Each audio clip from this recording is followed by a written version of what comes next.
So the final vulnerability discussed on the OWASP top 10 is insufficient logging and monitoring. So this is more of like a generic sort of problem.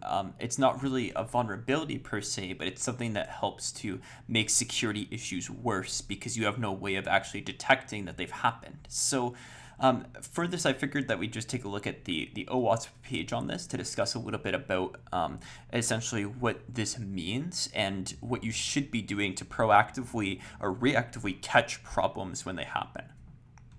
So a lot of the time when we're looking at logging, the type of logging and monitoring we want to do is taking a look at auditable events.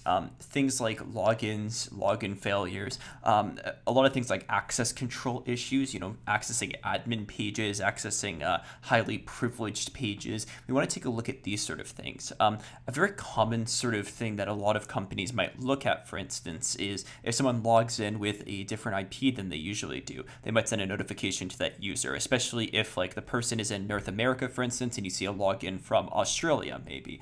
That's really far away from North America, so it might look suspicious, meaning that they might flag that to say, hey, did someone break onto your account, essentially. That would be an example of being able to log these sort of things. Now, in addition to this, we may also take a look at logging in general access and any sort of like errors that might occur on our server. So for instance, like 404 errors, resource not found errors, any sort of error that might indicate to us that somebody is doing something that they shouldn't be able to do, right? I know personally with websites that I have worked on, I'll typically take a look at things like what people are searching inside of the search bars, for instance, because they might be putting in malicious payloads into those. I'll take a look at what URLs people are visiting because they might be putting payloads into the URLs as well. We're taking a look at all the different places where someone could be injecting data to determine if they're trying to do something malicious. So that means like anywhere where you print out output to the screen, anywhere where you take in an input for a database or something like that, those are very prime targets for attacks. So you should be logging that information and potentially setting up rules to say, hey, something here looks a little bit sketchy. Maybe take a look into that.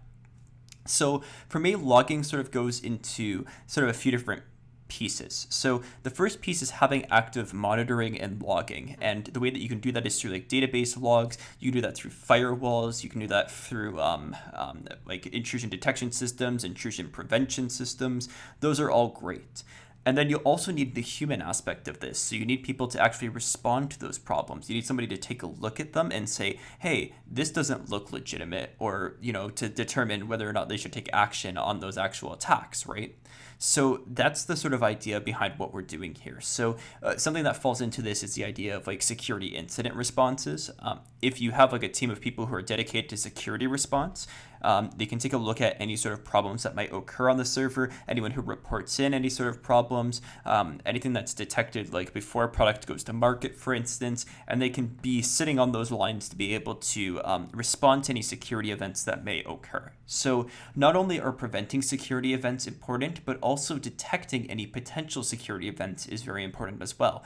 We want to make sure that people aren't able to just exploit things without anyone knowing.